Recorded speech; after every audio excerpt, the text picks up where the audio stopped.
Good afternoon, Dr. Martin and classmates. My name is Leslie Foster. I'm here at my work office at Redmond High School, and school just let out for the day.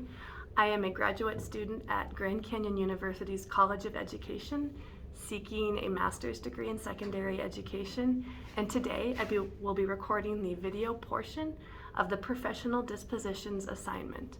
I will be responding to some prompts provided to me and my classmates by Dr. Martin over the next few minutes. So, let's dive right in. The first question posed to us by Dr. Martin is, what is the teacher's role in supporting learning, improving planning and practice, upholding professional expectations, and collaboratively advancing the profession? And I'm going to speak to each of these responsibilities separately. First of all, the teacher's responsibility for supporting learning relates to the first three standards of in-task. A teacher is supposed to offer appropriate learning experiences for students of various ability levels, and they ought to teach in a way that includes students of all backgrounds. Furthermore, teachers must encourage both individual and collaborative learning experiences. Because a teacher is responsible for the manner in which their classroom is run and maintained, it also follows that they are responsible for their own effectiveness as an educator. Secondly, an effective teacher is constantly working to improve planning and practice. They prepare for their classes in advance, and they're comfortable enacting a variety of instructional strategies that speak to all students. We see this under the instructional practice standard of in-task. ACTFL, which stands for the American Council on the Teaching of Foreign Languages, which is my area of expertise, also requires teachers to ensure that their students are attaining state standards and world readiness standards for language learners. Next, under in-task standards 9 and 10, we see that educators are held responsible for upholding professional expectations by taking responsibility for student learning and continuing on with their own education. They also must be willing to learn new instructional techniques and adapt practices if they find that student engagement or the attaining of information is lower than it should be. ACTFL standard number 6 also encourages teachers to seek professional development and advocate for their area of discipline. Lastly, collaboration is encouraged in both in-task and ACTFL. In-task standard 10 urges educators to collaborate with students, families, community members, fellow teachers, and other professionals in their field. Doing so will only encourage advancement of the profession as teachers learn what techniques don't work very well and gain new input and insights from those they collaborate with. The next prompt posed to us by Dr. Martin is, what dispositions do you currently possess that will make you a successful teacher? And what dispositions do you need to work on before entering the classroom as a first-year teacher? And to that, I would say that as a teacher candidate, I possess lots of important skills that will help make me successful in the classroom. I'm creative and I work really hard to be engaging and empathetic and energetic, and I'm really passionate about the subjects that I hope to teach.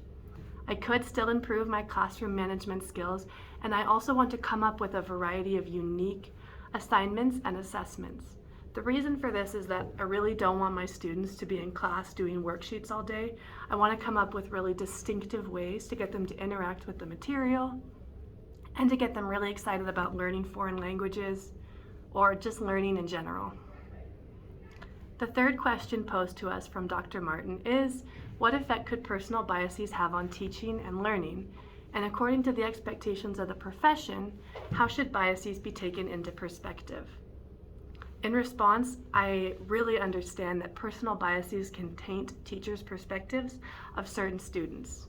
A teacher that has a poor view of a student from a different background, such as race or language or religion, sexual orientation or socioeconomic status, or that has some improperly preconceived notions about students with different abilities, such as learning disabilities, physical disabilities, or struggles with mental or behavioral health, may not treat that student as well.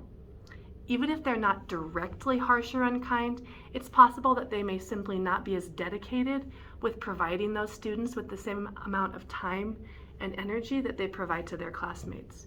They may not even be willing to provide them with as good of a learning environment. As teachers, I really believe that we are morally and ethically and professionally obligated to set aside personal opinions and biases and treat all students as equals that deserve access to the same quality of education. Every student that crosses the threshold into our classroom is worthy of our time and our energy and our best efforts as educators. The last prompt I will be responding to in this video is reflecting on your own professional dispositions related to education. Explain how you will uphold and adhere to academic and professional integrity as a teacher candidate and as a future teacher. In response to this, I want to say I understand that a professional teacher candidate must have the integrity necessary to give all students dignity, respect, and access to quality education. As an educator, I will constantly be working to set aside my own personal biases and make my classroom a safe and accessible place for students. I am also committed to collaborating with families, the community, and teachers from other disciplines to provide a well-rounded academic environment. Furthermore, I do have plans to further my own credentials and education so that I can learn and grow as a person and as a professional. I'm really excited for the journey ahead, and I'm committed to walking it to the very best of my abilities. Those are all the prompts that were provided to us by Dr. Martin. Please let me know if you need clarification on anything, and thanks so much for listening. Have a great day.